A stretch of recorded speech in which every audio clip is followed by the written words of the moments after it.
ఇప్పుడు దానికి వచ్చినామంటే బేరాలం మన ముందు ఇంటికి గ్రూప్ పిలిచిండ్రి. సో నేను ధనుష్ అన్న, మన చేతన్ అన్న, అందరూ మన సంజయ్ అన్న, మన నిమ మ్యూజిక్ గడ్డ టీం ఇంకా అందరూ ప్రతి ఒక్కరు వచ్చేంటే చాలా ఖుషి పిలిచి మర్యాద చేసిండ్రి. ఇంకొక విషయం ఏమంటే ఒక గృహ భాగ్యం అందరికి అది సామాన్యంగా అయ్యేదు.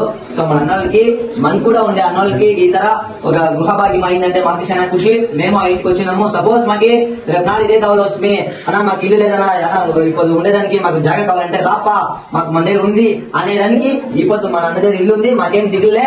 అసలు చాలా ఖుషి అయితే ఉంది. Congratulations once again, love you lot. మన సంజయ్, మన చేతన్, ఆ చేతన్ వాళ్ళ జత అంతా పర్మనెంట్ గా బాగా బుద్ధి వచ్చా అంతా సపోర్ట్ చేసి మాత్రం నిలుచుకోవాలి. అంతా మాకు మైనీళ్ళు ముగ్గురే. మా ముండరాజు పాపం ఇంత ఇల్లు కట్టాలంటే కారణం మా తమ్ముడే.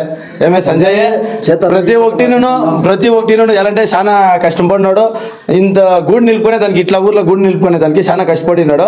కష్టపడి ఇంత చేసుకోవాలంటే నా తమ్ముడు ఎలా అంటే ప్రతి ఒక్కటి తమ్ముడికి ఓనర్ అయిపోయినాడు. ఇప్పుడు మాకందరికీ మేమేమంటామే, మా దగ్గర పని చేసే కూడాను ఓనర్ అనేసే పేరు, మేమందరూ ఓనర్ అనేసే పిలిచేది. అట్లుండి ఇట్లా ఒక స్టాండర్డ్గా బాగుండాలంటే ఒక ఖుషినే. మంచి ఎట్లా ఉండాలి, మేము బాగుండాలనేది కాదు, అందరూ బాగుండాలనేది. ఇప్పుడు చూడు నిన్నటి ఇంకానే కాదు, ఇల్లు స్టార్ట్ చేసినప్పుడు ఇంకా నా తమ్ముడు ఏమి పని ఉంటే ఇడిసి వచ్చి నిలుచుకొని పాపం అంతా వాడే చూసేది. అంటే చెప్పేదే వద్దు.